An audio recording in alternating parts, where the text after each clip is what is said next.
Paramount Skydance Warner Bros Discovery-г худалдаа авах орлоо. Samsung-ийн Ampeg дарга хэмжээ зохион байгуулагдлаа. Nvidia-гийн улирлын ашиг $43 тэрбум төрж рекорд тогтоолоо. Норвегиос $2.8 хөрөнгөө химэл оюунаар хянуулж эхлүүлжээ. Өглөөний мэдээг үзэгчтэй Тэнгэр телевизийн ажлын хөтөлбөр эхэлж байна. Бид хөрөнгөний зах зээл технологийн салбарт болж байгаа хамгийн сүүлийн мэдээллийг та бүхэнд тайлбарлаж өгөх болно.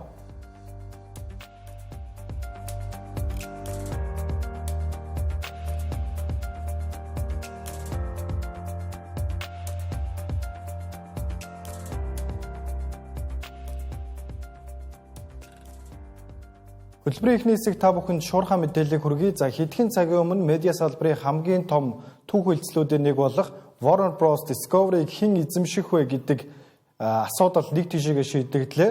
За Paramount Skydance-ийн $31 нэг хувьцааг үнэлсэн саналыг Warner Bros Discovery хүлээн авч албан ёсоор одоо худалдаа авах хэлцэл бол хийгдэж болсон байна. За энэ хэлцэл бол хэдхэн хоногийн өмнө хийгдээд байсан. Яагаад ингэ шуурхай мэдээгээр орж ирж байгаа вэ гэхээр за Netflix компанийн хувьд 4 хоногийн одоо дахин санал тавих боломжийг бол Warner Bros Discovery-гийн хувьд төлөөлөл удирдах зөвлөлийн зүгээс өгөөд байсан. За хэдхэн цагийн өмнө Netflix компани зүгээс нэмж дахин санал тавихгүй гэдэг мэдээллийг бол гүйцэтгэх захирал Ted Sarandos бол мэдээлсэн байна. Тэгэхээр Warner Bros Discovery-г Paramount Skydance авахар олжээ. За энэ бол мэдээж одоо медиа салбарын ирээдүйн хувь заяаг шийдэх маш том хэлцэл байлаа шүү дээ. За эцсийн ялагч нь одоо Warner Bros Discovery-г авах эцсийн ялагч нь Netflix байх уу, эсвэл Paramount байх уу, эсвэл Comcast байх уу гэдэг 3 компани яригдчихсэн бол за David Ellison гүйцэтгэх захиралтай Paramount Skydance-ийн хүү эзэмшихээр боллоо. Ер нь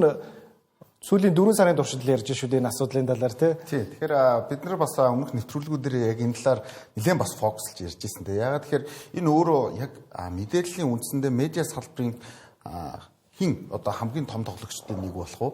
За тэрийг дагсан одоо нөлөөлөл буюу олон нийтэд энэ хүү мэдээлэл түгээх одоо үндсэн их сурвалжийг хин одоо ерөнхийдөө эзэмших вэ гэдэг үндсэн том асуудал явж байгаа. Тийм учраас яг энэ нэгдлийг бол ер нь яг бид ч гэлтгүй бас дэлхийд даяараа бас маш одоо анхааралтай байсан.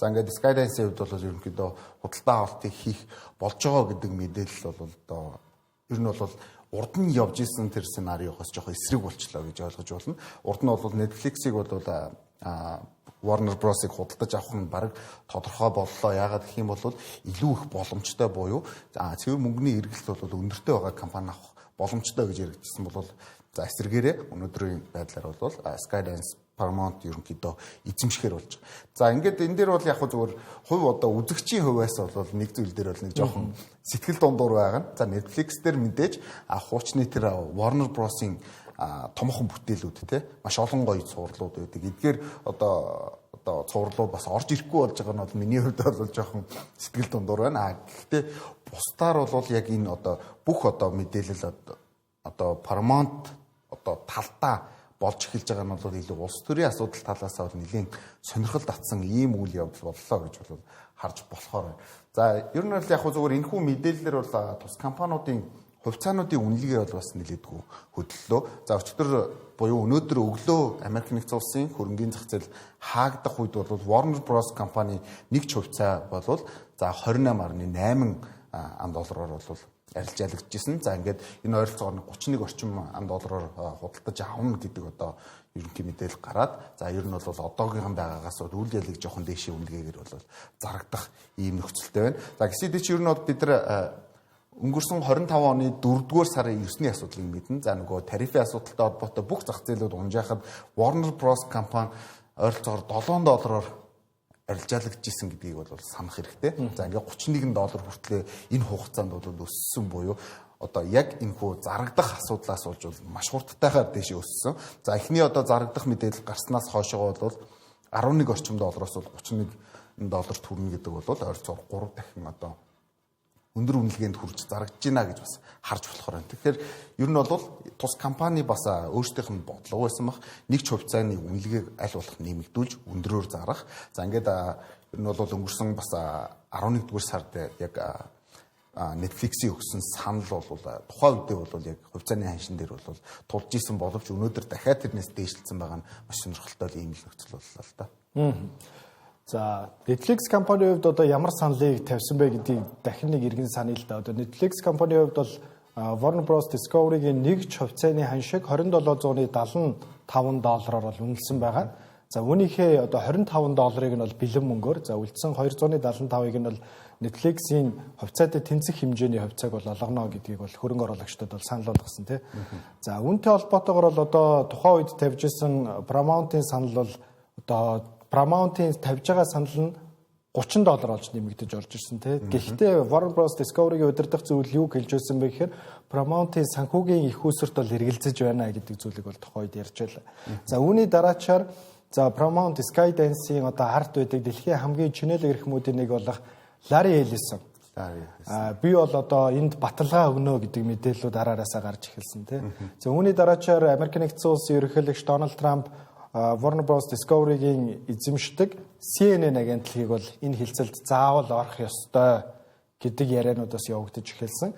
Тэгэхээр одоо Warner Bros Discovery, Paramount, Skydance хоёр хэрвээ нэгдвэл одоо CNN, CBS гэх мэтчлэн олон улсын маш том хэвлэл мэдээллийн агентлагууд нэг толгойтой болж эхэлнэ гэсэн. Тэгэхээр энэ одоо нэг талаасаа бас одоо энэ медиа салбарт гэхээсээ илүүтэйгээр хэвлэл мэдээллийн салбарыг нэг хүн тохируулах боломжтой ийм аюултай нөхцөл байдал руу орж ийн шүү гэдгийг бол мэрэгжилтнүүд анхааруулж байна л да. Зарим Netflix компанийн хувьд одоо мэдээллийн дараачаар эсрэгээр нэг хувьцааныхнаа айгүй хурдтай өслөө шүү дээ тийм. Энэ дээр бол одоо компанийн гүйцэтгэх захирал Ted Sarandos бол бас айгүй зөв тайлбарыг хэлсэн байна. За хэрвээ одоо бид өөрсдийнхөө санал болгож ирсэн үнээсээ дээш үнийг санал болгосон бол энэ хилцэл бол ашиггүй болох байсан. Бид бол санхүүгийн сахилга батыг барих шийдвэрийг бол гаргасан гэдэг тайлбарыг хэлсний дараачаар бол хувьцааных нь ханш өслөө тий. Тэгэхээр Netflix бол бас 25 оны 7 дугаар сард $130 нэг ч хувьцаанд үнэлэгдсэн компани бас яг энэхүү асуудалтай холбоотойгоор үргэлжилсэн одоо тасралтгүй үнэлтэйг бол үзүүлээд байсан. За ойролцоогоор бол нэг $75 орчим хүртэл бол унсан. За эргээд бол одоо энэхүү хэлцэл Paramount-д шийдэгдэж байгаагаараа одоо Netflix-ийн хувьцааны үнэлгээ өсөж байгаа. Энэ одоо яг харах юм бол нэг талаасаа одоо хөрөнгө оруулагчдын сэтгэл зүй яг ямар хуу байдаг вэ гэдэг дээр энд маш тод харагдаж байгаа. За Netflix-ийн одоо хөрөнгө оруулагчид хөрөнгө оруулсан байгаа хүмүүс бол ерөнхийдөө за ашгүй дээ тэр том зардлыг одоо манай компани өөрсдөн дээрээ авах одоо сонирхолгүй болж байгаа буюу Paramount руу шилжүүлж байгаа нь бол эргээд одоо Netflix-ийн хувьцааны үнэлгээг өсөх одоо энэ нөхцөлийг бүрдүүллээ. За дөнгөж саяхан буюу за хэдхэн цагийн өмнө гарсан тус мэдээллийн дараагаар бол post market буюу after market гэж байдаг. Тэр зах зээл дээр бол Netflix-ийн ханш ойролцоогоор хамгийн өндөрт 10% өсөж байна. Тэгэхээр ер нь бол эргээд санхүүгийн дарамтгүй болж байна гэсэн үг. За хөрөнгө оруулагчид эндээс яг юуг илүү чухалчилж үздэг вэ гэдэг нь бол харагдаж байгаа. Тус компани санхүүгийн тайлангийн үзүүлэлтүүд илүү их одоо эерэг болж байгаа буюу нэг ч хувьцаанд ноогдох одоо тэр ноогдол ашигын хэмжээ бас тодорхой хэмжээгээр өндөр байх боломж нь үлдэж байгаа учраас бол яг хөрөнгө оруулагчид энэ компанийг эргүүлж одоо худалдаж авах Netflix-д илүү итгэх одоо тэр нөхцөл нь бүрдсэн харагдаж байна. За эсвэргээр Larry Ellison-ийн хувьд бол одоо Oracle компани тий. Тэгэхээр Oracle компанийн хувьд бол ойролцоогоор after market-аар бол тус мэдээлэл гарснаар 3 орчим хувиар бол унсан ийм үзүүлэлттэй. За мэдээж энэ том одоо зардал бол одоо тус эрхэмд очиж байгаа учраас мэдээж яг богино хугацаанд одоо ногдол ашиг дээр тулгуурсан эсвэл үнийн хөдөлгөөн дээр ашиг хүлээж байгаа хөрөнгө оруулагчид маань тэн дээр бол илүү сөрөг хандлагатай болж эхэлж байна гэсэн үг.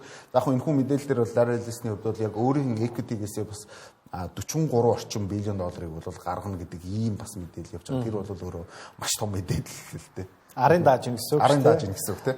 Тэгээд энэ хилцэл бол одоо нэг тийшээ шийдэгчтэй. За үүний дараачаар бол одоо зохицуулагч байгууллагуудын шаардлагуудыг давах шаардлагатай тий.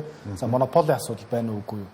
Гэхдээ одоо ерөнхийлөгч Дональд Трампын өөрийнх нь талын хүмүүсийн нэг болох Larry Ellison-ийн компани одоо Warner Bros Discovery-г авж байгаа учраас бас энэ дээр ямар нэгэн лоббиний асуудал яригдчих магадгүй гэдэг асуудлууд бол хөндөгдөж байна. За нөгөө талаас Холливуудад юу болох вэ гэдэг зүйл айгүйх яригдчих байгаа. За бас нэлээд нөлөө бүхий одоо Жорж Лукасаас ахуулаад нөлөө бүхий Холливуудын найруулагч нар хэрвээ Netflix одоо Warner Bros Discovery-г худалдаж авбал одоо кино салбарт нэлээдгүй томоохон айдас бий болно гэдэг зүйлийг ярьдаг байсан. Яагаад вэ гэхээр Netflix өөрсдийгөө технологийн компани гэж тодорхойлдог. Эдгээр болохоор контент бүтээгч, кино салбарын компани биш, цэвэр технологи үйлдвэрлэдэг компани. Тэгэхээр тэр ч утгаараа кино салбарт бол одоо цэвэр утгаараа ингээд технологи орж ирж байгаа гэсэн үг. За нөгөө талаас Warner Bros Discovery ямар компани бэ гэвэл сүүлийн 100 жилийн түүхтэй 100 гаруй одоо маш том брэндүүдтэй Harry Potter-оос ахуулаад тий Холливуудын хамгийн том 5 студийн нэг. За хэрвээ тэд одоо Paramount, Skydance студидтэй нэгдвэл Холливуудын 5 томоохон студийн 2 нь одоо нэг толгойтой болно гэсэн үг. Тэгэхээр энэ өрсөлдөөн дөр бол одоо Netflix, за Disney 2 маш том өрсөлдөгчтэй болж байгаа гэсэн үг. За Paramount, Skydance, Warner Bros Discovery-гийн стриминг платформуд нэгдээд Netflix-тэй өрсөлдөх бол за энэ хоёрын студиуд нийлээд салбарынхаа хамгийн том доолгож болох Disney-тэй одоо өрсөлдөж эхэлнэ гэсэн үг. Тэгэхээр магадгүй одоо Paramount-д байдаг одоо зохиогч хэрэгтэй кино бүтээлүүд Warner Bros Discovery-тэй холилдоод бас шинэ уран бүтээлүүд гарч магадгүй тийм үү. Тийм. Тэднэр бол маш их сонирхолтой хүлээлт байна шүү дээ. Кино сонирхогчид бас өөрсдийнхөө хамгуудыг дэвшүүлээд эхэлсэн. За тэгэхээр энэхүү одоо түүхэн хугацаанд бүтээгдсэн томоохон бас брэндүүд хоорондоо нэгдэх асуудал байдаг. Тэгэхээр магадгүй бид нар Marvel-ийн кинонууд дээрээс бас энэхүү асуудлыг бас хардаг тийм. Тэгэхээр ийм бас сонирхолтой үйл явдал болох буюу шинэ төрлийн ийм одоо контентууд гарах боломж нэмэгдэж байна гэж бас кино сонирхогчид бас нэлээд баяртай байх шиг байна л да. Тэгэхээр яг хөө зөвхөн бид нар энэ дээрээс юу гэж дүгнэхийн гэхээр энэ том одоо хоёр компани нэгдэл. За энэ дээр бас нэг тайлбар өгөх зүйтэй илүү мержер гэж явж байгаа. Мержер гэдэг нь яг ямар утгатай гэхээр энэ хоёрыг нэгдэл гэсэн санаа тий. За нөгөө талаас acquisition гэх юм бол илүү худалдаж авсан гэдэг асуудал яригддаг. Тэгэхээр одоогийн байдлаар бол энэ гарч байгаа мэдээлэлүүд бол дандаа мержер гэдгээр яваад. Мержер гэдгээр явна гэдэг нь юу илэрхийлж байгаа юм гэхээр Warner Bros гэсэн нэр юусоо алгуулахгүй л гэсэн санаа. Warner Bros гэдэг нэртэй байна. Гэхдээ толгой компани Paramount, Skydance байх болно л гэдэг одоо нөхцөлийг бол энэ дээрс харж болохоор байна. За ийхүү Warner Bros Discovery-г Paramount, Skydance нэг хувьцааг нь $31 үнэлж за бэлэн мөнгөөр авах нөхцөлийг тавилаа. Тэгээд тэдний хувьд бол одоо төлөөлөл удирдах зөвлөлөөс нь гаргасан шийдвэрүүдийн дараачаар бол хөрөнгө оруулагчдын нэгдсэн шийдвэр гарч аль биесээр баталгааж авах. Тэгэхээр дараагийн сэдвийн талаар ярилцгаая. За уржигдор шөнө Улаанбаатарын цагаар Samsung компани энэ оны хамгийн анхны бүтээгдэхүүн танилцуулга арга хэмжээ буюу Unpacked арга хэмжээгээ зохион байгуулсан байгаа. За оны эхний Unpacked арга хэмжээгээр тэдний хамгийн одоо премиум загварын утас болох S цувралын хамгийн шинэ загвар танилцуулагддаг. Уржигдор шөнө S26 загварын утаснууд танилцуулагдлаа. Тэгэхээр S26-г харж амжуу. Ер нь бол яг зургийг харлаа. Яг тэр дотоод том функцүүдийг бас сайн судалж амжаагүй. Миний хувьд бол яг зүгээр iPhone-ы хэрэглэгч учраас бас нэг тийм бас шунж дурлаж бас орсонгүй. Гэхдээ ер нь бол яг энэ одоо Samsung-ийн бүтээгдэхүүнийг хэрэглэдэг хүмүүсийн хувьд бол бас сонирхолтой зүйлсүүд байна гэдгийг бол ойлгосон. Тэгэлгүй ах уу. Тэгэхээр Samsung-ийн бас үнэн хэрэглэгч нарын хувьд бас нэгэн тааруухан мэдээ байгаа. Тэрийг нь бас эхлээд хүргэе гэж бодож байна. S26 болон S26 Plus-ийн суур үн $100 нэмэгдсэн байгаа. За өмнө нь бол одоо $799 зарагддаг байсан бол Samsung S26 $899 эхлэн зарагдана. За мөн Plus-ийн хувьд бол одоо $100 нэмэгдсэн. Харин ультра загварын хувьд бол ямар нэгэн үнийн өөрчлөлт ороогүй бай. Тэр энэ жилийн яг гол функц юу байсан бэ гэдгийг бол одоо маш олон хүмүүс хүлээж ирсэн мэдээж ойлгомжтой. Шинэ бүтээгдэхүүн гарах болгоно хамгийн гол функц нь юу байдаг вэ? Энэ сүүлийн жилүүдэд мэдээж хиймэл оюун байсан. Гэхдээ энэ жилийн гол дүр бол хиймэл оюун байсангүй. Энэ жилийн гол дүр бол дэлгэц байсан ба. За S26 Ultra загвар буюу одоо Samsung компани хамгийн үнэтэй премиум загварын утас одоо маш гайхалтай шинэ дэлгэцийн технологи нэвтрүүлсэн байна. За тэр дэлгэцийн технологи нь яг ямар учиртай вэ гэхээр дэлгэц зөвхөн урт талаас харагдана. За мөн хоёр хажуу талаас ингэж харагдах боломжгүй тийм технологи нэвтрүүлсэн. За хэрвээ та одоо дэлгэцийг хоёр талаас нь ингэж харагдуулдаггүй наалтуудыг хэрэгжилж ирсэн бол яг тэрнтэй адилхан технологи гэсэн үг. За энэ технологи нь яаж ажилладаг вэ гэхээр Samsung-ийн одоо ультра загварын утаснууд дээр хоёр төрлийн пиксел байгаа гэсэн үг. За нэг нь болохоор зөвхөн их урагшаага ингэж гэрэл цацруулдаг пиксел. За нөгөөх нь болохоор хажуу тал руугаа ингэж гэрэл цацруулдаг пиксел. Тэнгуул хажуу тал руугаа гэрэл цацруулдаг пикселийг нь хаах тохиргоо хийчингууд зөвхөн урагшаага харагдана. Тэнгуул нөө хажуу талаас чиний мэдээллийг хүн харах боломжгүй болж байгаа гэсэн үг. Энэ нэг талаасаа бас хэрэглэгчийн хувийн мэдээлэл. За нөгөө талаасаа бас олон нийтийн одоо газруудад явж байхад өөрсдийнхөө нууц кодыг нуух ч юм уу. Банкны аппликейшн руугаа нэвтрэхдээ бас кодоо нуумаар байна шүү дээ. Тэ. тийм асуудлуудад бол шийдэл олсон нэг юм гайхалтай дэлгэцний технологи танилцууллаа л да. За Samsung компанийн хувьд бол одоо мэдээж дэлгэцний технологиороо бусад технологийн компаниудаас ялгардаг гол онцлог нь байна. За тэдний хувьд бол одоо үзэгчид маш сайн санаж байвал S6 Edge гэдэг утсан дээр хоёр талаасаа ингэж нугарсан дэлгэцтэй анхны утсыг танилцуулж байлаа. За мөн одоогоос одоо 7-8 жилийн өмнө одоо 7 жилийн өмнө дэлхийн одоо хамгийн анхны нугардаг, эвхэгддэг дэлгэцтэй Fold одоо утасны загваруудаа танилцуулж байлаа. iPhone одоо хүртлээс нугардаг дэлгэцтэй утсаа гаргаагүй байна гэх мэтчлэн тий. За үүнээс гадна одоо Samsung-ийн Note загвар байна. За Note-ийн хувьд бол одоо тухайн үед 5.2 инчийн дэлгэцтэй байсан. Хамгийн том дэлгэцтэй утаснууд байсан. Тэгээ энэ жилд ч гэсэн бас Samsung компани одоо утасны дэлгэцний технологиороо дэлхийн нийтэд гайхшрууллаа. За үүнээс гадна мэдээж хиймэл оюун байлаа. За Samsung компанийн хувьд одоо Galaxy AI гэдэг нэрийн дээр өөрсдийнхөө хэмэл оюуны технологиг Google-тэй хамтран хөгжүүлж байгаа. За энэ жилийн хэмэл оюуны гол функц нь юу байсан бэ гэхээр Agentic AI. Тэгэхээр Agentic AI phone гэдэг нэр өгсөн S26. Тэгэхээр чамд яг юу гэж бодож байна Agentic AI гэхээр? За ер нь бол утасны яг технологи бол бас нэлээд төгс хөлбөр руугаа дөхөж ийн үл гэж санагдаж байна. За мэдээж бид нар юу гэдэг ердийн хэрэглээнд бол одоо компьютер дээрээс бол AI технологиг бол бид нар за одоогийнхоо байдлаар бол хангалттай сайн хэрэглэдэг. Утсан дээр бол бас яг ч тэр нөхцөлийг бас хэрэгжилж чаддаггүй шүү дээ. Тэгэхээр Samsung бол одоо энэ боломжийг бас хэрэглэгчдэд илүү төхөө ойртууллаа гэдэг л ийм л одоо мессежийг авч байна да.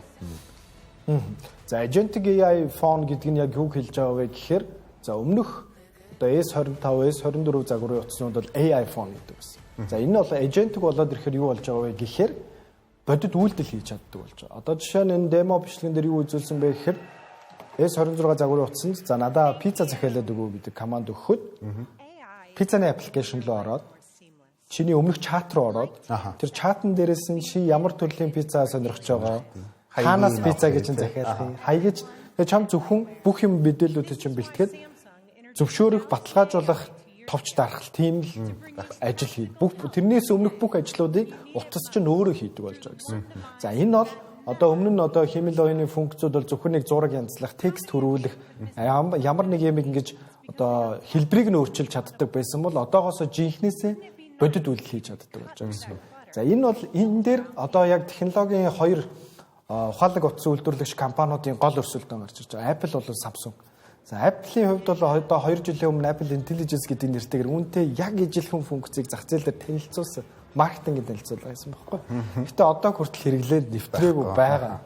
Тэгээ энэ 2026 хүртэл хойшлцсон. Гэтэ тэд Samsung дийнхүү одоо юу яаж байна? Гүйцэгдэж ирлээ. Тэгээ Samsung-ийн бас өөр нэгэн сонирхолтой шинэ функц танилцуулсан Now Nudge гэдэг нэртэй. За энэ нь болохоор яадаг вэ гэхээр keyboard-н дээр одоо бидний өдөр тутамдаа ашигладаг default application-ууд байна гэсэн үг. Тэгээ бид нар Facebook чат бичиж байгаа гот хэрвээ одоо чи найзтайгаа нэг уулзалт товлох хэрэгцээ гарвал за чи ирэх баасан гарагт одоо завтаа юу хоёлоо баасан гарагийн 15 цагаас уулзъя гэдэг зүйлийг ярангуут л чиний календарыг шалгаад чамд ингэ саналууд болов. За би 15 цагаас уулзалтгүй амжих юм амжихгүй юм. Тэр ингэ шалгадаг болж байгаа гэсэн.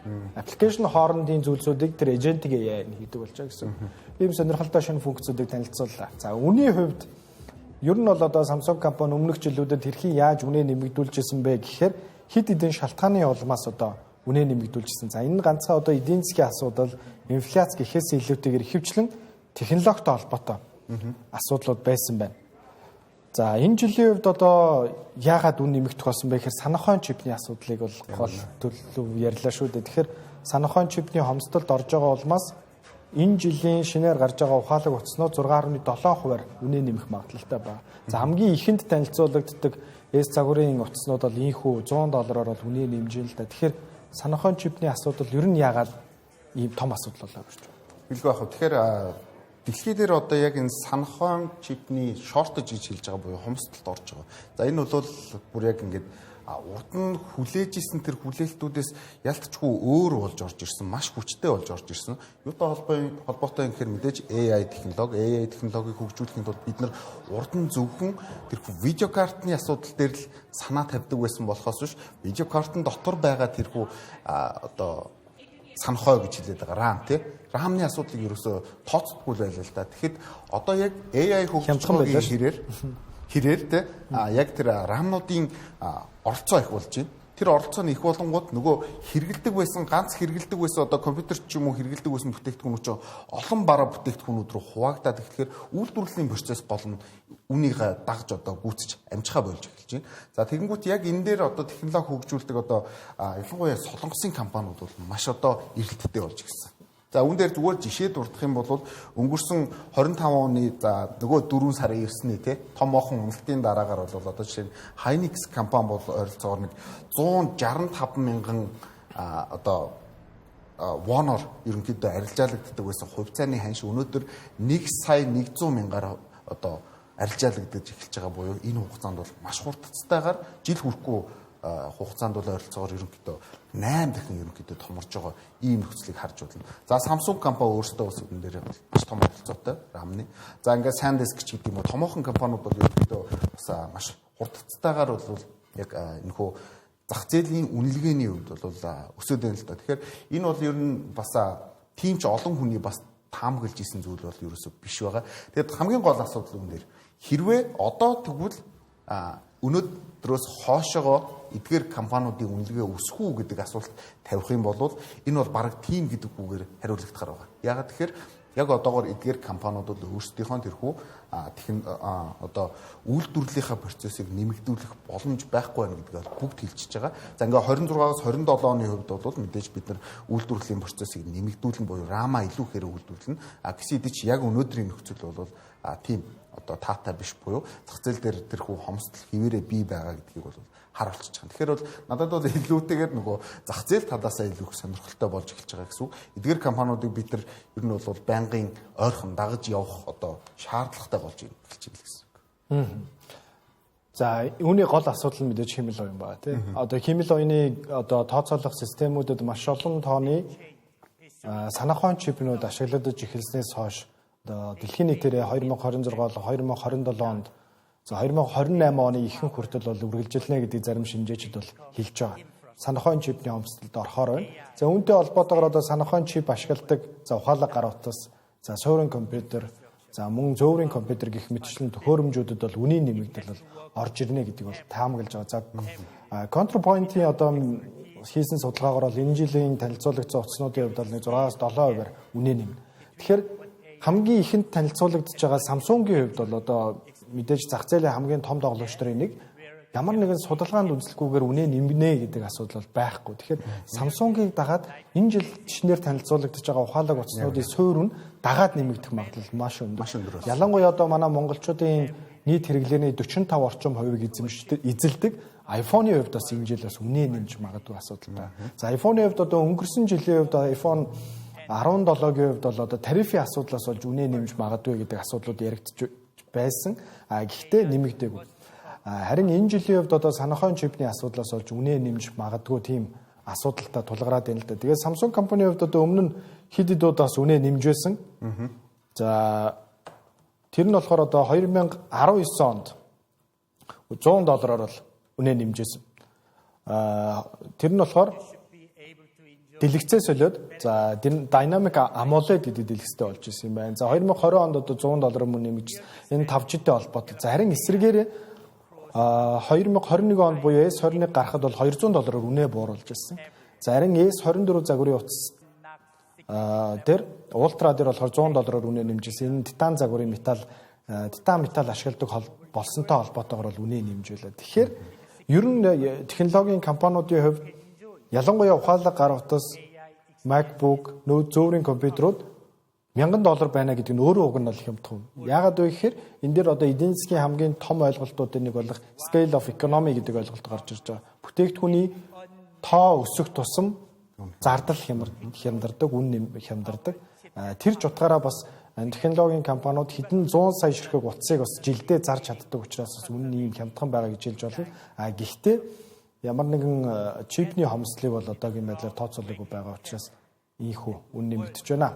За өргөжлүүлээд та бүхэнд дотоодод болсон зарим мэдээллийн талаар ярилцъя. Тэгэхээр энэ удаад бид $1072 хувьцааны ногдол ашигын талаар илүү дэлгэрэнгүй ярилцах болно. Тэгэхээр манай үзэгчдийн маш сайн мэдж байгаагаар за $1072 хувьцааны ногдол ашиг энэ жил бол тараагдахаар болсон байгаа. За нэг хувьцаа эзэмшигч бүрт нийтдээ 63,400 төгрөгийг бол тараах шийдвэрийг бол засгийн газраас танилцуулсан.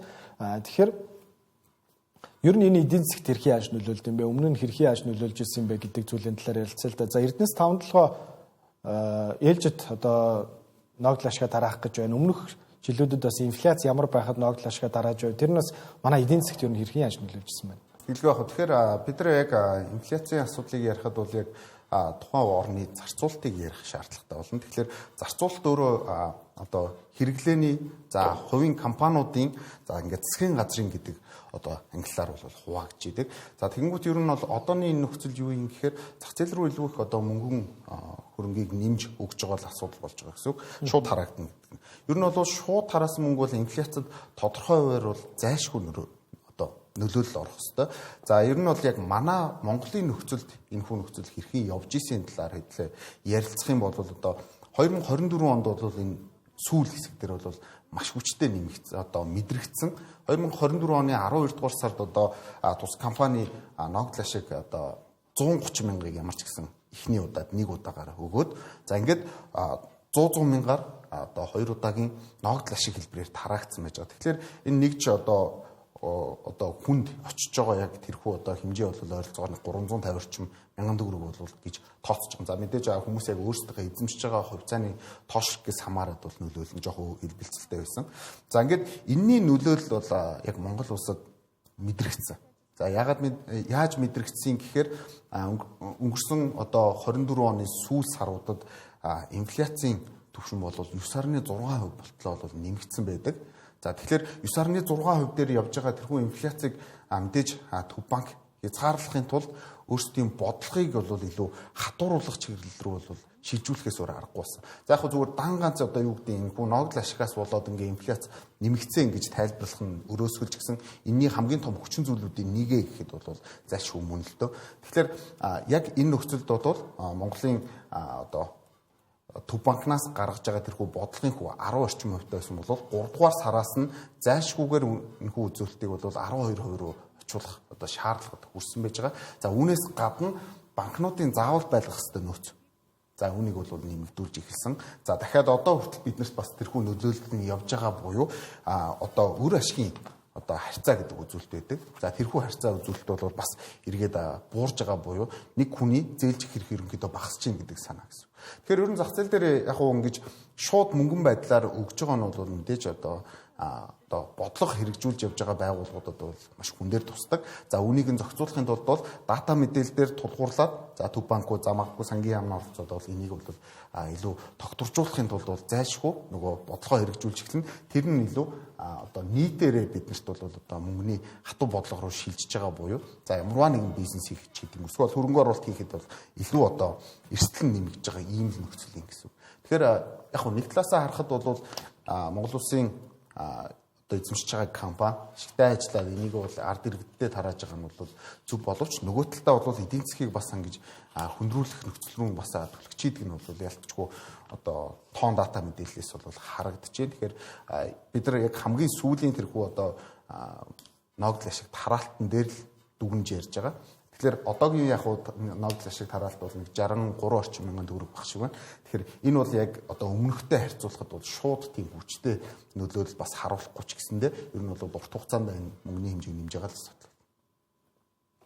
Тэгэхээр ер нь яг зүгээр улс орнууд ингэж хийж байгаа нэг одоо зөв байд юм уу гэвэл бас нэг талаасаа одоо юу гэдэг нь одоо сошиал ертөнцөөр бол нэг ийм хандлага яваад шүү дээ. Одоо хүмүүс наад мөнгөд харааж байхаа оронд те илүү одоо өөр зүйл зарцуулаач. За эсвэл бол одоо юу барьж гэдэг юм уу? Цэглэхай станц барих хэрэгтэй байна ч гэдэг юм уу. За эсвэл нөгөө талаасаа компани өөрсдийнхөө өрийг дарж гэдэг юм уу те. Тэгэхээр өрийг бол мэдээж дарах сонголт бол байгаа. Гэхдээ өрийг одоо яг ямар одоо хүүтэй байгаа, ямар одоо өртөгтэй байгаа вэ гэдгээс хамаарат бол ерөнхийдөө одоо яг энийг бэлгнээр нь дарах эсвэл өрөө дарах уу гэдэг шийдвэр гарч л байгаа л да мэдээж. Тэгэхээр шууд өрөө дарах бол бас шаардлагагүй байх боломжтой. За нөгөө талдаа одоо энэхүү зөвхөн хувь компани улсад одоо юу гэдэг цэглэхай станц барина гэдэг нь өөрөө бас яг тийм бодтой зүйл үү гэдэг дээр бас хүмүүсээ харьцуулалтаа хийж үзэх нь бол зөв байх.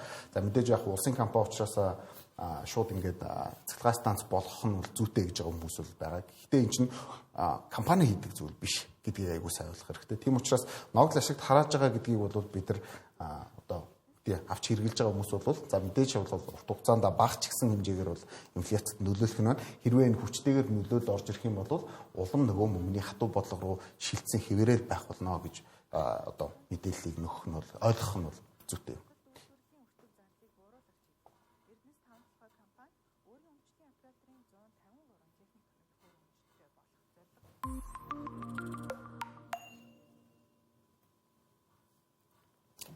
Үргэлжлүүлээд технологийн салбарын гэлтгүү дэлхийн хамгийн том компани болоод байгаа. За мөн хөрөнгийн зах зээлийг хөдөлгдөг нэгэн том технологийн компани болох Nvidia-гийн 4-р улирлын санхүүгийн тайлангийн талаар ярилццгаая л та. Тэгэхээр Nvidia компани 4-р улиралд за өмнөх оны мөн үеэс харьцуулахад 75%-аар өссөн ашгийг танилцууллаа тий. За ашиг нь бол 43 тэрбум долларт хүрч дээд рекорд тогтоосон байна. Тэгэхээр Nvidia ерөн зах зээлд ямар хөдөлгөөн авчирв? За өнгөрсөн одоо арилжааны өдрийн байдлаар харахад бол Nvidia өөрөө бол ойролцоогоор яг энэхүү ашигт ажиллагаагаа танилцуулсан ч гэсэндээ ашигтай байсан бүр хүлээлтээс өндөр ашигтай байсан ч гэсэндээ энэ бол өөрийнх нь хувьцаа нь бол 543%-аар унс үзүүлэлтийг харууллаа. За мэдээж Nvidia дэлхийн хамгийн том компани учраас эдгээр одоо томоохон индексүүдийн нэлээдгүй том хувийг эзэлж идэг учраас ерөнхийдөө бол тэр чигтээ бусад индексүүдийг ерөнхийдөө унахад хүргэлээ. За тийм учраас ер нь яагаад одоо энэ хүү одоо компани ашигтай ажиллаад ах чинь зах зээлийг татаж унгаагаад байгаа вэ гэдэг асуулт бол одоо хамгийн чухал байх шиг байна. Тэгэхээр ер нь ямар тохиолдолд эдгээр компаниуд ашигтай ажилласан мөртлөөсөө хувьцааных нь үнэлгээ нь буурдаг вэ гэдэг асуудлыг бид нар олчиж ярих нь зүйтэй. За энэ бол мэдээж яг түрүүний бидний нөгөө компаниуд дээр ярилцчихсан хөрөнгө оруулалтын зардал гэдэг асуудал явчихж байгаа. Хөрөнгө оруулалтын зардал ялангуяа AI технологи руу маш ихээр ороод байгаа учраас тэр компани руу хөрөнгө оруулсан одоо хөрөнгө оруулагчид надад одоо ногдох нэг ч хувьцааны үнэлгээ бол одоо нэг ногдол ашигын үнэлгээ бол багасж байгаа юм байна гэдэг одоо нөхцлөөр ерөнхийдөө хандж байгаа гэсэн үг. Тэгээд ч одоогийн энэ зарцуулалт нь бол хэрэглэгчдийн хувьд бол худалдан авагчдын хувьд бол одоо тийм таата биш байгаа. За энэ дан ганц одоо Nvidia компани дээр гараад байгаа биш. За бусад технологийн салбарын компаниуд дээр ялангуяа томоохон энэхүү гигант гэж нэрлэгдэж байгаа компаниуд дээр бол яг энэ нөхцөл сүүлийн 2 улирлын турш бол давтагдаад байгаа. Тийм учраас ер нь бол одоо илүү шинжээчд энэхүү одоо компаниудын үнэлгээ хөөс юм биш үү гэдэг асуудлыг бол илүүтэйгээр ярьж ирсэн. За тийм учраас ер нь бол зарцуулалт хэтэрхий өндөр байгаа учраас ашигт ажиллагаа бол яг одоогийн байдлаар бол харагдахгүй. Тийм учраас би энийг зарах ёстой байна гэдэг одоо үйлдэл рүү илүү их түлхэгдээд байна л гэсэн үг л дээ.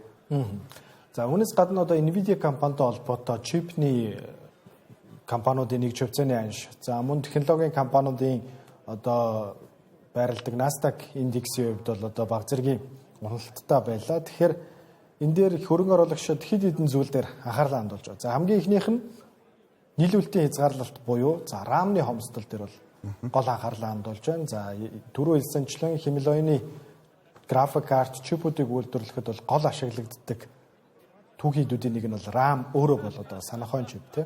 За үүнээсээ гадна дэд бүтцийн зардал. За дата төвүүдийг барихад шаардлагадах эрчим хүчний зардал бас нэмэгдэж магадгүй байна. За томоохон технологийн компаниуд за ялангуяа технологийн 4 гигант бол нийтдээ 650 тэрбум долларыг бол 2026 онд Himalayan-ы дэд бүтцийн зарцуулалтаа ашиглана гэдгээ бол мэдэгдээд байгаа. За үүнээсээ гадна өрсөлдөө улам бүр нэмэгдэж байна. За AMD болон Meta компани хилцлийн талаар бид өнгөрсөн дугаар дээр ярьжсэн AMD болон Meta компаниуд нэг 100 орчим тэрбум долларын хилцлийг бол хийсэн байгаа. Тэгээ Meta компани бол эх жилүүдэд AMD-гийн хамгийн сүүлийн үеийн график картуудыг дата төвүүдэд ашиглана. За үүний хүрээнд бол одоо AMD компани бас хувьцааг эзэмших тийм гэрээ хийсэн байна. Тэгэхээр Nvidia-гийн график картыг AMD-гээр сольж эхэлж байна гэсэн үг. За нөгөө талаасаа Google компани TPU ба. За Google компани одоо өөрсдийнх нь зориулсан custom chip болох TPU-гийн хувьд өөрсдийнх нь Gemini хэмэл овын. За ялангуяа одоо энэ хэлний модулүүд төр хамгийн сайн ажиллаж байна гэдэг мэдээллүүд гарч эхлэв байгаа. Тэгэхээр энэ нь бас зөвхөн энэ зах зээл дээр сүүлийн 3-4 жилийн туршид зах зээлийн 90 гаруй хувийг эзэлж байсан Nvidia-гийн одоо ноёрхол нэг төл руугаа бас хэлбэж хэлж гэнэ гэдэг болгоомжлыг бас бий болгож байгаа. За нөгөө талаас мэдээж өрийн дарамт. За дөрөв хэлсэнчлэн энэ $650 тэрбум. За үүнээс нэмэгдээд өөр бусад одоо их үүсвэрүүдийг өрөөр санхүүжүүлж байгаа, бонд гаргаж байгаа. За одоо жишээ Meta компанийн хувьд бол одоо өөрсдийнхөө санхүүжилтийг бүрдүүлэхэд бол бонд гаргана гэх мэтчлэн дээ. За эдгээрээс гадна хятадын зах зээлийн асуудал Nvidia-д одоо холбоотой байгаа. За Nvidia-гийн чипний хувьд одоо H200 чипийг бол хязгаарлагдмал тоогоор бүгд найрамдахтад ард улс руу нийлүүлэх болсон ч гэсэн за хятадын зах зээл одоо хүртэл бүрэн нэгдэг байна. Тэгэхээр хамгийн том одоо зах зээлүүдийнх нь нэг нь хаалттай байна гэдэг нь эдний бас дараагийн улирлуудын борлуулалтанд бас нөлөөлнө гэсэн. Тэгэхээр энэ дээр бас нэг зүйлийг түрүүний ганагийн хэлдгээр нөгөө Nvidia компани энэ зах зээлийн хамгийн том тоглогч эзэмшигч бүх одоо бараг 90 орчим хувийг нийлүүлж байна гэж шүү дээ. Тэгэхээр санхүүгийн зах зээл дээр юу гэж үздэг гэхээр энийг бас нэг зүйлтэй одоо жишиж одоо харьцуулж тайлбарладаг энэ юу юм гэхээр одоо хар нүхний онол гэж байдаг. За бид нар мэднэ биткойн бол жишээ нь яг одоо энэ хүү крипто салбартаа бол хамгийн том нь эхлээд ямар ч ихсэн өөртөө бүх хөрөнгийг цуглуулдаг буюу тус одоо бүтээгдэхүүнүүдийг худалдаж авах сонирхолтой хөрөнгө оруулагчдын мэдээлэл одоо мөнгө урсгалыг бол эхлээд өөртөө зарцуулдаг.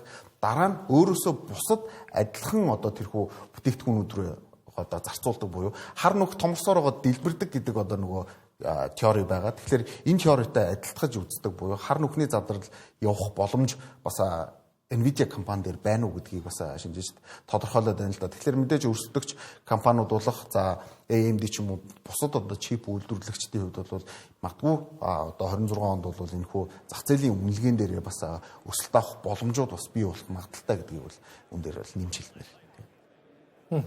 За энэ хүү өндөр хүлээлттэй Nvidia компани 4-р улирлын танилцуулагдлаа. Тэгэхээр үргэлжлүүлээд за Азийн цагаан сар буюу бүгд найрамдахтад ард улсын зах зээл цагаан сартаа хэрхэн яаж холбогддог вэ гэдэг талаар ярилцсан. За энэ жилийн хувьд бол одоо бүгд найрамдахтад ард улсын дотоодын зорчигчдын тоо бол түүхэн дээд хэмжээнд нэг өдрийн одоо зорчилтын тоо эвдсэн байна тий.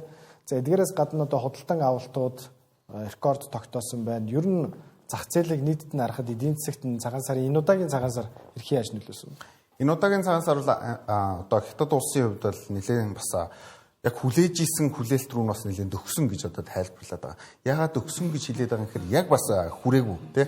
Одоо ягаад тэгжилж ийм гэхээр сүүлийн одоо 5 жилийн одоо яг энэ хүү эдийн засгийнхаа нөхцөлийг бол хятад улс бол өнгөрсөн жил бол батлаад одоо ингээд үргэлжлээ явж байгаа. Тэгэхээр энэ хугацаанд гарсан одоо хамгийн ихнийх нь тоо мэдээллүүд бол мэдээж яг тодорхой хүлээжсэн хүлээлтэнд нь арай хүрээгүй. Яг тэгэхээр хэрэглэгчдийн хэрэглээг нэмэгдүүлэх буюу одоо зээлийн өрийн зах зээлийг бас харьцангуйгаар бага хүүтэйгээр бол хятад улс ер нь иргэдтэй. За компаниудтай бол санал болгож байгаа. Тэгэхээр тэрхүү одоо нөхцөлийн дагуу бол уг нь бол бүр маш их хэмжээний одоо томоохон тесрэлт хийх ёстой байсан боловч яг тийм нөхцөл болсонгүй гэж үзэж байна. За гэхдээ ер нь бол яг хүмүүсийн аялал жуулчлал болон за ер нь бол experience гэж байгаа тийм яг үйлчилгээ талаасаа бол маш өндөр өсөлтүүдийг орсон. Гэхдээ нэгж бүтээгдэхүүний борлуулалт бол бас тийм сайнгүй байлаа гэдэг бол тоо мэдээлэлүүд гарсан байж байгаа. Тэгэхээр 25 оныхтай харьцуулахад 26 оны 1-р сарыг харахад бол яг энэ үйлчилгээний зах зээлийн нийт хэмжээ бол 5.5%-аар бол нэмэгдсэн байна. За гэхдээ 25 онд яг тэрхүү зарцуулж исэн хүмүүсийн зарцуулалт 7%-аар 24 онтой харьцуулахад нэмэгдэжсэн бол сая 25-26 оныг харьцуулахад энэ 5.7% болоод агшсан байна гэдэг мэдээлэл байна л да бас. Тэгэхээр яг нөгөө хүлээжсэн хүлээлтэнд нь хүрэхгүй гэж хэлээд байгаа нь хүмүүс яг гараад байна, зугаалаад байна, тэгээ аялал жуулчлал хийгээд байна. За гэхдээ нөгөө өмнө нь байсан шигэ илүү их одоо бараа бүтээгдэхүүн худалдаж авч мөнгө өрөхгүй байна гэдэг санааг ерөнхийдөө гол анхааруулга нь болж оруулж ийн л да. Тэгэхээр ер нь бол яг зүгээр тоо хэмжээний хувьд бол нэмэгдэж байгаа. Тэрхүү одоо хэрэглэгчдийн хэрэглээг нэмэгдүүлэхийн тулд авч хэрэгжүүлж байгаа одоо тэрхүү бодлого бол ажиллаж ийн гэж байна. Гэхдээ яг хүлээсэн хүлээлтэнд нь бол бас хүрээгүй байна гэдэг ийм мэдээлэл байна л да. Тэгэхээр ер нь бол яг зүгээр тоо хэмжээ нь томорж байгаа гэдэг нь сайн. Гэхдээ өөрсдийнх нь тэр хүлээлт бол арай хүрээгүй байна. За гэхдээ duty free дээр нэг сонирхолтой асуудал гарсан байна. Duty free бол урд нь бол ийм өндөр хэмжээгээр бол борлуулалт хийж байгаагүй гэдэг мэдээлэл байна. Тэгэхээр өмнөх жилийнхтэй харьцуулахад бол duty free-гийн борлуулалт 30%-аар өссөн байна гэж байна. Тэгэхээр энэ бол бас яг нөгөө хүмүүс илүү хямдхан зүйлийг худалдаж авах сонирхолтой байгаа буюу үнэтэй зүйлд зарцуулах мөнгөн урсгал бол тийм их гарахгүй байгаа ч гэсэндээ duty free буюу зүгээр дэлгүүрт байгаа үнээс арай хямдхан байгаа тэрхүү бараа бүтээгдэхүүнүүдэд бол зарцуулахад бол бэлэн байна гэсэн маш сонирхолтой тоонууд гарсан байна л да.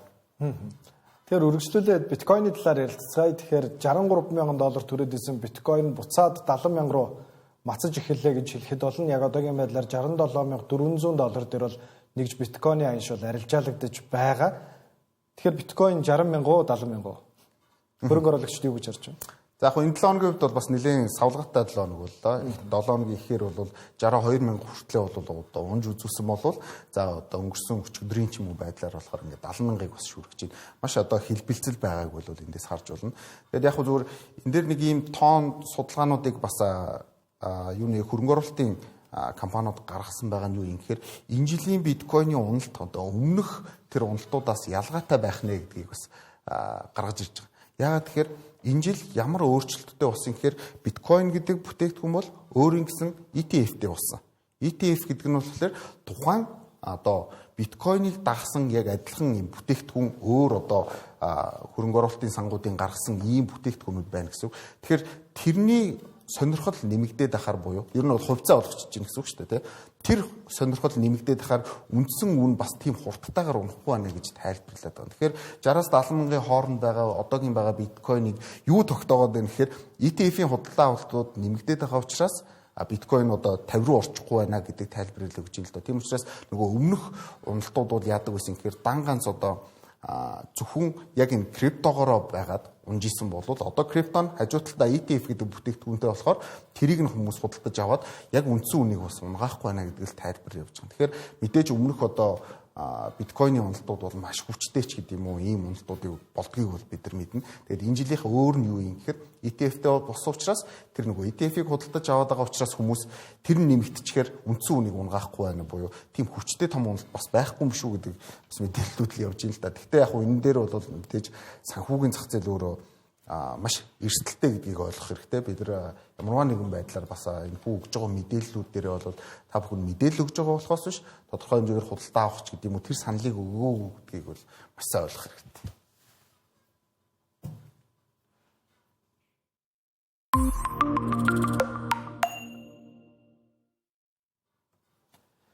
Үргэлжлүүлээд хэмэл оюуны салбарт болж байгаа нэгэн сонирхолтой үйл явдлын талаар ярилцъя. За энэ бол мэдээж хэмэл оюуны салбарыг сүүлийн үед шуугилж байгаа Anthropic болон Pentagonтой холбоотой асуудал байгаа.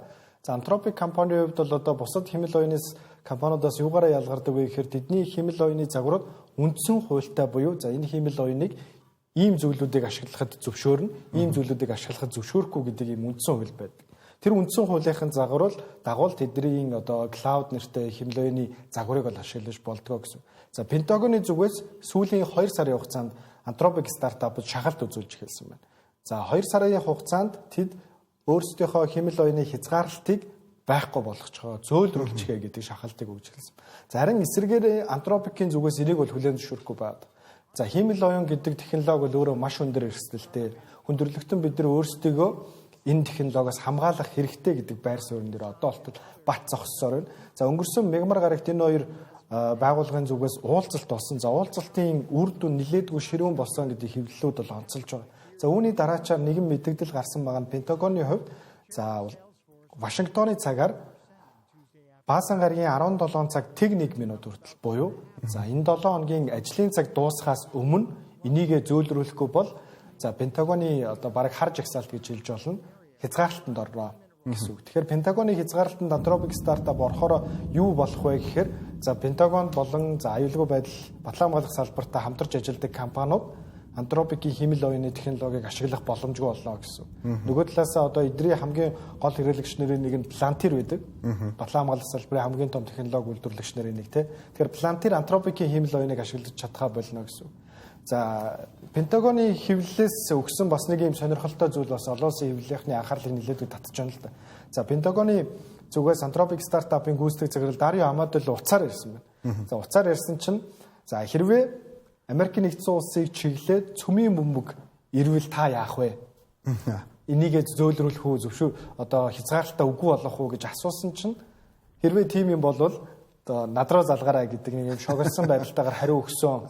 Энэ бол одоо бид эдийг үнэхээр гайхшруулсан. Энэ бол айгүй одоо байж боломгүй үйлдэл гэдэг тайлбарыг бол өгсөн байна. За харин Anthropic стартапын төлөөлөгчдийн хувьд бол одоо ийм зүйл болоогүй гэдгийг бол үүсгэж байгаа. За хэрвээ нэг ийм зүйл болсон бол одоо энэ Пентагоны хувьд ямар сонирхолтой зүйл болж байгаа гэхээр хэрвээ Америк нэгдсэн улс руу одоо цөмийн бөмбөгдөд одоо ирлээ гэж бодоход за нөгөө талаас одоо ерөнхийлөгчтэйгээ холбогдох тий. За эсвэргээрээ одоо Anthropic их одоо 380 тэрбум долларын үнэлгээтэй стартапын гүйцэтгэх захиралтай холбогдох гэдэг нэг юм хоёр ажилдаа болж байна гэдгийг Нью-Йорк Таймс дээр бол онцолсон байлээ. Айгүй сонирхолтой өнцөг байл. За хиймэл оюун одоо ийм өндөр түвшинд бол ирсэн байна. За одоо батлан хамгаалах салбар ялангуяа одоо дэлхийн хамгийн том одоо батлан хамгаалахын удирдлагууд нэг технологийн компани одоо хиймэл оюуны загварыг ашиглахын тулд одоо ийм өрсөлдөөнийг үзүүлж байна. За нөгөө талаас баг гуйж байгаа асуудал болох гэдэг тийм. Пентагоноос ер нь ийм тохиолдол гарах нь маш цөөхөн л байдаг л да. За зүгээр миний санаж байгаагаар DJI drone гэдэг одоо нөгөө компани байгаа шүү дээ тийм. DJI-г яг энэ blacklist-д хийснээс хойш бол DJI компани бол ерөнхийдөө босч ирээгүй гэж ярьдаг. Бас Huawei. Тийм, Huawei. Одоо хятадын компаниуд бол их хвчлэн тэр хард листенд байдаг шүү дээ. Тэгэхээр яг энэ одоо харж ихсаалтанд орно гэдэг нь өөрөө тус компанийн хувьд бол маш одоо санхүүгийн хүндрэлтэй байдал руу орох буюу өөртөө бараа бүтээгдэхүүнийг бас чөлөөтэй зарах боломжийг нэлээд хязгаарласан зүйл болно. Тэгэхээр яг энэ ажлын одоо өдрүүд дуусахаас өмнө тэр хариугаа өг гэдэг нь бол одоо өөрөө яг 1 хоногийн дотор болох үйл явц л да. Тэгэхээр энэ талаар бас юу басан талаар хэлээ. Нэгдгийнхаа мэдээлэл дээр бас нэлээд сайн бас тусгаж нэлээд дэлгэрэнгүй тайлбарлах юм байна тий. Үргэлжлүүлээд за хэд хэдэн компаниудын санхүүгийн тайлан гарч байгаатай холбоотойгоор за цомогтголын ажлууд мэдээж яг 1-2 дугаар сард маш ихээр явагддаг байгаа компаниудын дунд. Тэгээ энэ нь бас одоо тухайн жилийн 1-р улирлын санхүүгийн тайлантай холбоотой. За Jack Dorsey-гийн эзэмшдэг Block гэдэг нэртэй крипто салбарын технологийн компани байдаг тийм 4,000 ажилтнаа цомгтгосон байна. За мөн одоо eBay бас цомгтгол явуулсан байна. Ер нь яагаад цомгтгоод байна? Нэг процент нь бас энэ ер нь яаж нөлөөлж байна? Яг уу Jack Dorsey-гийн хувьд бол яг энэ AI дээр суурьсан компани 4,000 ажилчдаа цомгтгоод бид нар илүү одоо жижиг бүтцээр илүү их ажил хийнэ гэдгийг бол одоо тайлбарлаж ирсэн байгаа. Ялангуяа яг энэ одоо санхүүгийн тайлангийн үед энийг танилцуулж байгаа нь бол утга учиртай байдаг. Яг тэгэхээр нөгөө санхүүгийн тайлангийн үед хүмүүс ажилгүй болж байгаа гэдэг нэг талаасаа ер нь бол жоохон муу харагдаад байгаа юм шиг боловч тийшээ хөрөнгө оруулж байгаа хөрөнгө оруулагч нарын хувьд бол илүү одоо таатай нөхцөл бүрдэж байгаа гэж харж болно. Тэгэхээр яг энэ үеэр бол танилцуулж байдаг. Тэгэхээр ер нь цаашдаа зүгээр энэ компаниудын хувьд бол ажилчдаа халах явдлууд бол нэлээдгүй ихсэх юм шиг байна. Зөвхөн технологийн компаниудын хувьд 2025 онд нийтдээ 245 мянган хүн халсан байх жишээтэй. Тэгэхээр 26 оны эхний одоо нэгэн сарын дотор бол ойролцоогоор яг одоогийн байдлаар технологийн салбараас 30,700 хүн бол бас ажилгүй болсон байгаа юм харамсалтай мэдээлэл байна л да. За үргэлжлүүлээд хөтөлбөрийн төгсгөл хэсэгт Норвегийн баялагын сангийн нэг хиймэл оюуны ашиглалттай холбоотой мэдээллийн талаар ярилцаад энэ удаагийн хөтөлбөрөөр өндөрлүүлээ. За Норвегийн баялагын сан буюу одоо дэлхийн хамгийн одоо их хөрөнгийг менежмент хийдэг баялагын сан хиймэл оюуныг хөрөнгө оруулалтынхаа менежментэд ашиглаж эхэлсэн байна тийм. Тэгэхээр яг яаж ашиглаж? Тийм. Тэгэхээр энэ илүү нөгөө риск буюу хаана хамгийн асуудалтай компани байна. Одоо Норвегийн баялагын сан бол ойролцоогоор 7200 компанид ерөнхийдөө хөрөнгө оруулсан байдаг. Маш томоохон сан. Тэгэхээр энэ дотроосоо хиймэл оюун ухаанаар яг хамгийн эрсдэлтэй байгаа бүлгүүдийг сонгоод тэнцэнээсээ бүр зарлалтаа хийчихсэн байна гэдэг одоо мэдээлэл гарсан гэсэн үг. Тэгэхээр яг хөө зөвөр одоо ашиглаж байгаа гэдэг мэдээлэл нь дөнгөж гарч байгаа боловч аль дээр ашиглаад эхэлсэн байсан гэдгийг санаахгүй тий. Тэгэхээр яг энэ одоо сангууд өөрсдөө хиймэл оюун ухаанаар эрсдэлтэй байгаа бүлгээ өөрсдийнхөө төр багцаас хасна гэдэг бол цаашдаа улам төгөлдрчихийн л одоо нэршилтэй. Түүнээс одоо 2025 оны нөхцөл байдлаар харах юм бол яг энэ Норвегийн баялагын сан бол ойролцоогоор 10 орчим хувиар одоо өөрсдийнхөө хөрөнгийг нэмэгдүүлчихсэн байж байгаа. 200 за 20 илүү 40 илүү орчим тэрбум Америк доллараар одоо нэмэгдүүлчихсэн. Нийтдээ 2.2 их 80 ам долларыг эргэлдүүлдэг ийм одоо сан байж штэ. Тэгэхээр энэ бол илүү одоо яг хиймэл оюун ухаан яг энэ хөрөнгийн зах зээл дээр орж ирж байгааг нь бас том нотлохоо болов уу гэж харахаар. За үүнээс гадна одоо JP Morgan-ы гүйцэтгэх захирал болох Jamie Dimon-ы хувьд бол одоо сүүлийн саруудад яг энэ хиймэл оюун энэ дунд түвшний менежментийн ажлуудыг маш сайн хийдэг болчлоо шүү. Энэ дээр бол маш одоо том цомгтгол орж ирэх магадлалтай шүү гэдэг зүйлүүдийг айгүйх ярьж байгаа л да. Тэгэхээр Яагаад ингэж хөрөнгө оруулалтын салбар болон санхүүгийн салбар дээр хэмэл оюун сүүлийн саруудад яригдах болж байгаа вэ гэхээр энэ салбар өөрөө дата байдаг тийм. Тэгэхээр сүүлийн жилүүдэд ялангуяа агентийн хэмэл оюун орж ирснээр датан дээр хэмэл оюун маш чадварлаг ажиллаж чадчихна. Тэгэхээр яг энэ дататай холбоотой асуудлууд дээр хэмэл оюуныг ашиглаж сурах нь одоо ажлын байран дээр илүү давуу талыг мэрэгжилтнүүдэд олгодог болж эхэлж байна. За арай энэ удаагийн Тэнгэр телевизийн ажлын эхэн хөтөлбөр үгээр өндөрлөж байна. Эдгээр мэдээллүүдээс гадна үзэгчтэй за Google компани текстээс зураг үүсгэх чадвартай хэмэл оюуны загварлах Nana Banana 2 шинээр танилцуулагдсан байна. За мөн дэлхийн эдийн засгийн форумын гүйцэтгэх захирал болох Брэнди Эпштейний хэрэгээс болж одоо ажлаа хүлээлгөө өгж байгаа гэдэг мэдээлэл цэцэгдлээ. За эдгээрээс гадна энэ 7 хоногт бас өөр бусад чухал үйл явдлууд болсон байгаа. Алтны анш буцаад $5,000 давсан бол биткойны анш буцаагаад $67,000 бол давлаа. Энэ мэтчлэн бусад мэдээллүүдийг та бүхэнд хүргэлээ. Энэ удаагийн хөтөлбөртэй хамт байж анхаарал хандуулснаа бүгд баярлалаа.